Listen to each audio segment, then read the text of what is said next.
Welcome to round 24. Now round 24 is another pesto round, which is my personal favourite, and we are going to be making these spike stitches. You can actually see them a lot more clearly on the finished mandala.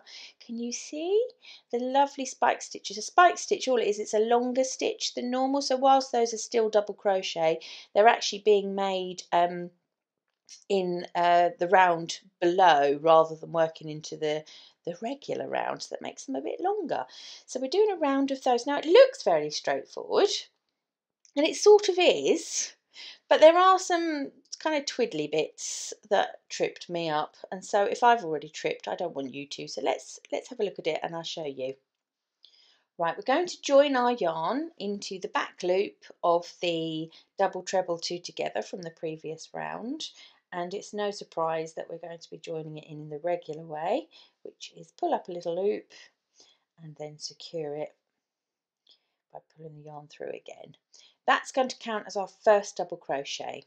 Now our repeat starts with an increase, which means 2 double crochet into 1 stitch. So if our beginning one starts as 1, counts as 1, I'm going to do 1 more. So I've now effectively got an increase to start my round.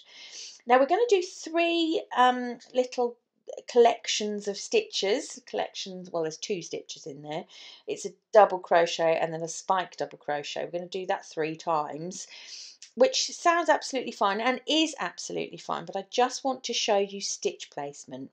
So we have 2 stitches we're doing times 3. So the first stitch is really obvious and straightforward. It's a double crochet into the back loop like we're completely used to.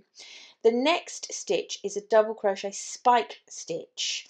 Now we are going to make those spike stitches into this round, into the opaline glass round, which is sitting underneath our mint round here. And what we're going to do is we're going to work along. So I'm not going to go directly under where I am now because I've already made a kind of a stitch here.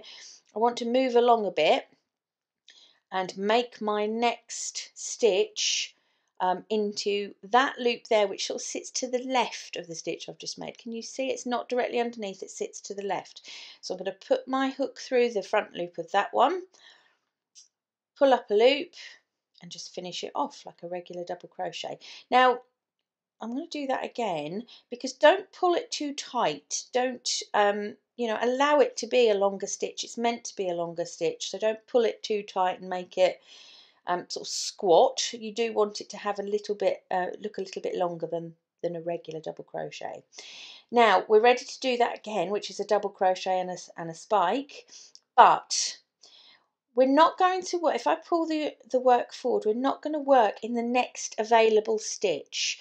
That has been used up, if you like, by working down here. So although it's empty up here, it's already been worked.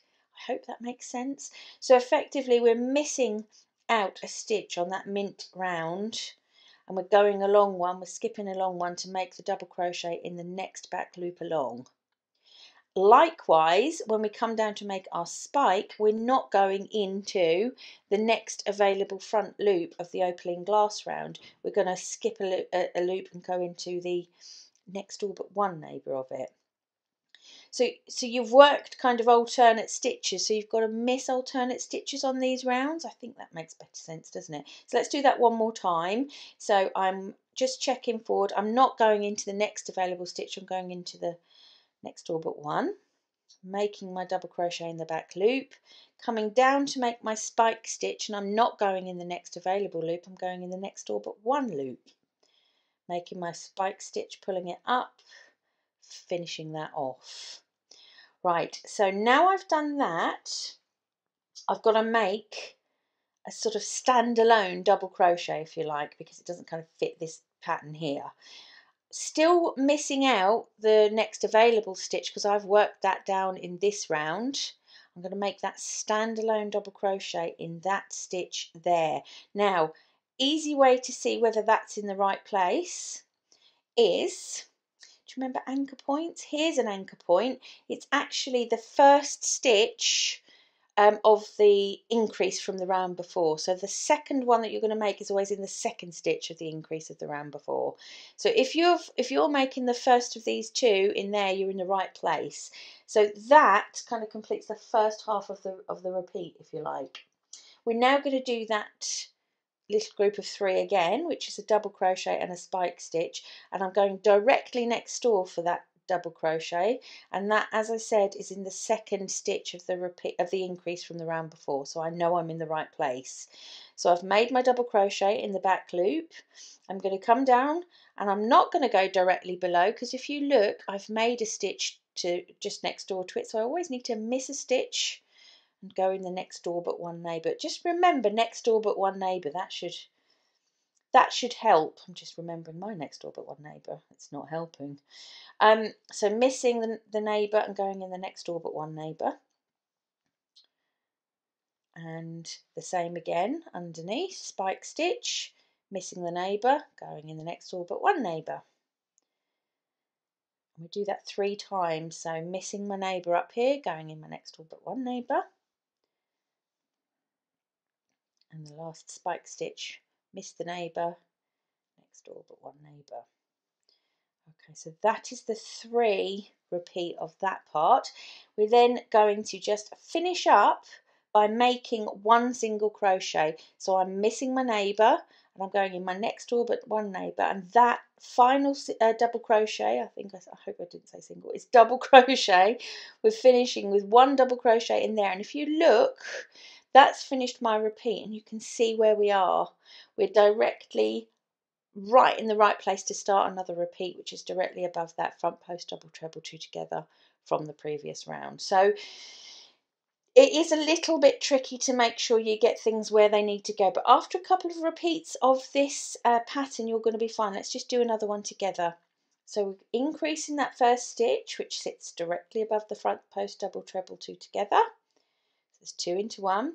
Next, just right next door with a double crochet in the back loop, we're going to do a spike stitch into the opening glass round, miss our neighbour, come into the next door but one neighbour. Likewise with the spike stitch, miss the neighbour, go into the next door but one neighbour. Back up to the mint, miss the neighbour, next door but one neighbour. And the final spike stitch of this little grouping, miss the neighbour, next door but one neighbour.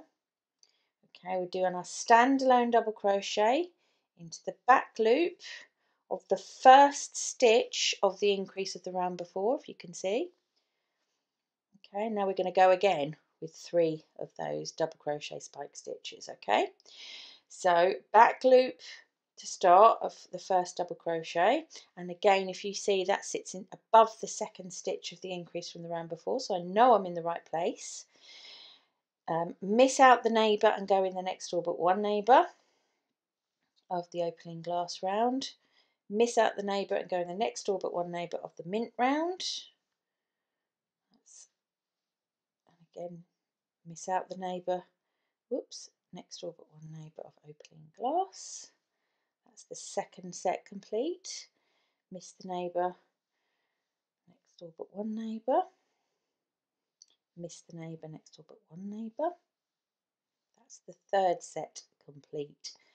Miss the neighbour, put 1 final double crochet into that back loop there, and there we are, back into the right place to start our 3rd repeat. So that, it does curl a little bit, but don't worry, that's going to completely be taken care of as we work the next round. You've worked spike stitches. Once it's all blocked and worked, it looks like that.